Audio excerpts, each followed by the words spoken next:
여러분들은 지난 한 주를 어떻게 보내셨나요?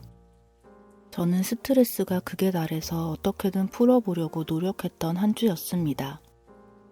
책을 고를 만한 여력도 없어서 문학성이고 뭐고 다 필요 없고 무조건 힐링할 만한 책이 너무나 필요했어요.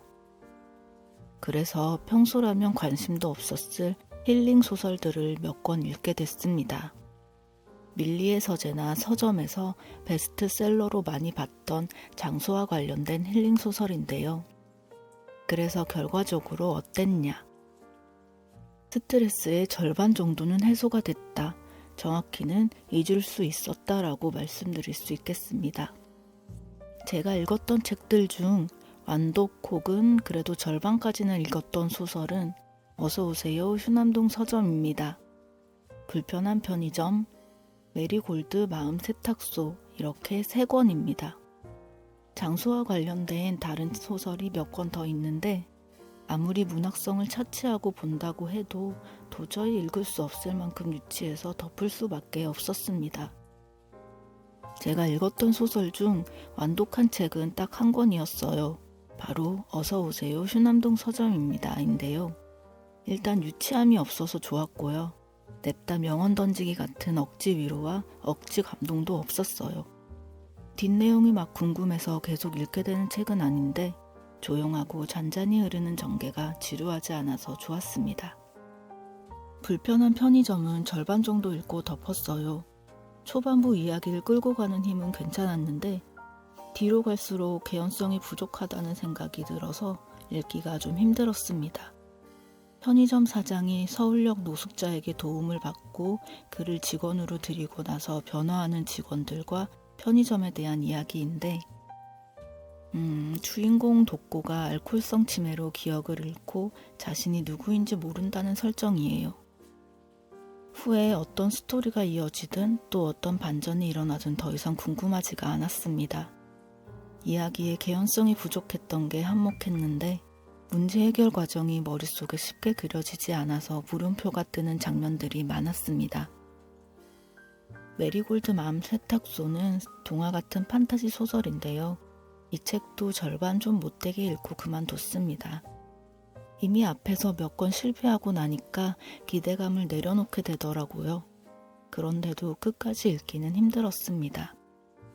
특별한 능력을 가진 지은이 자신의 능력을 제대로 사용하기 위해 메리골드라는 마을에서 세탁소를 차리게 되고 손님들의 마음을 치유해주며 벌어지는 이야기를 담았는데요. 제가 판타지를 좋아하지 않을 뿐만 아니라 너무 유치하기까지 해서 덮을 수밖에 없었습니다. 표지가 너무 예뻐서 꼭 재밌었으면 했는데 아쉬웠던 책입니다. 어떤 특정 장소와 관련된 힐링 소설이 읽고 싶다 하시는 분은 어서오세요 휴남동 서점입니다. 이 소설 하나만 읽으시길 추천드립니다.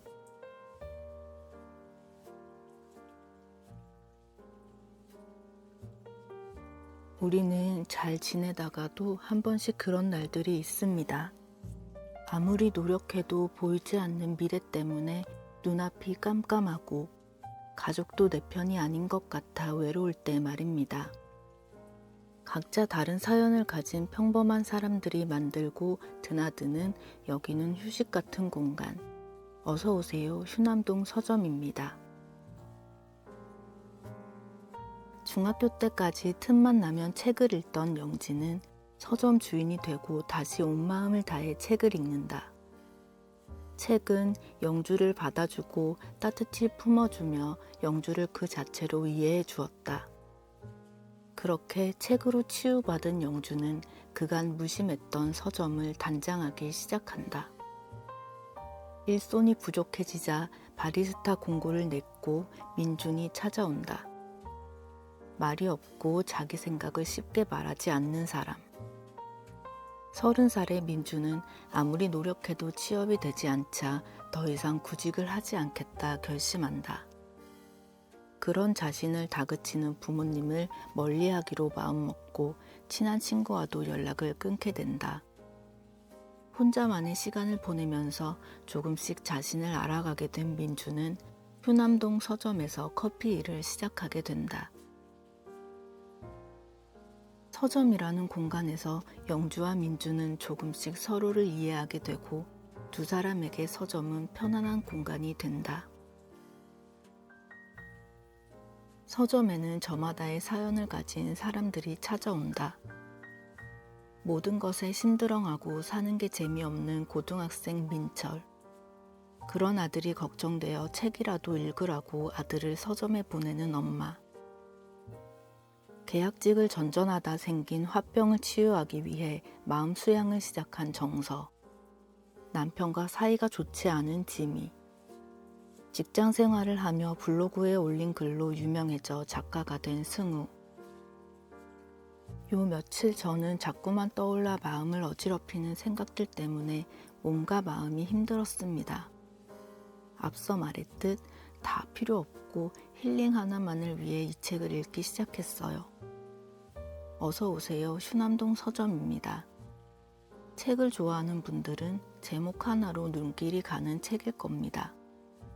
큰 기대 없이 읽기 시작했는데 책에 나오는 등장인물들의 상황이 어찌나 저와 닮아 있는지 읽는 내내 공감하고 고개를 끄덕이게 됐습니다.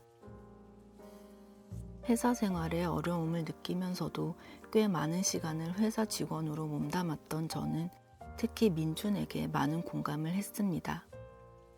새로운 회사에 입사 지원을 할 때마다 연락이 오지 않았으면 좋겠다고 빌었던 적도 있었고 출근해달라는 연락을 받으면 괴로운 마음으로 첫 출근을 했죠. 아르바이트를 하면서 나름대로 만족하며 지내다가도 타인의 시선 때문에 다시 회사로 돌아가서 겉도는 생활을 반복했습니다.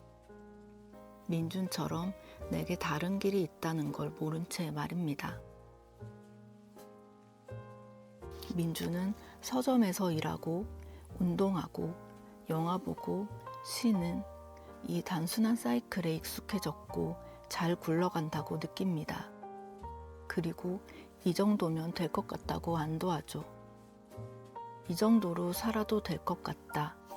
이 대목에서 저는 해방감마저 느꼈습니다.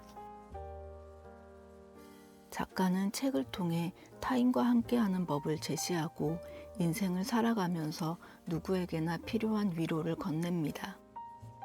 그리고 아주 가끔만 좋은 사람이 되어도 된다고 독자를 안심시킵니다. 자신에게 실망한 사람들의 아랑곳하지 말고 자신의 선택을 밀고 나갈 굳은 용기를 가지라고 말합니다. 어차피 정답은 하나밖에 없다. 영주가 스스로 생각해낸 답이 지금 이 순간의 정답이다. 영주는 정답을 안고 살아가며 부딪히며 실험하는 것이 인생이라는 걸 안다. 그러다 지금껏 품어왔던 정답이 실은 오답이었다는 것을 깨닫는 순간이 온다. 그러면 다시 또 다른 정답을 안고 살아가는 것이 평범한 우리의 인생. 그러므로 우리의 인생 안에서 정답은 계속 바뀐다.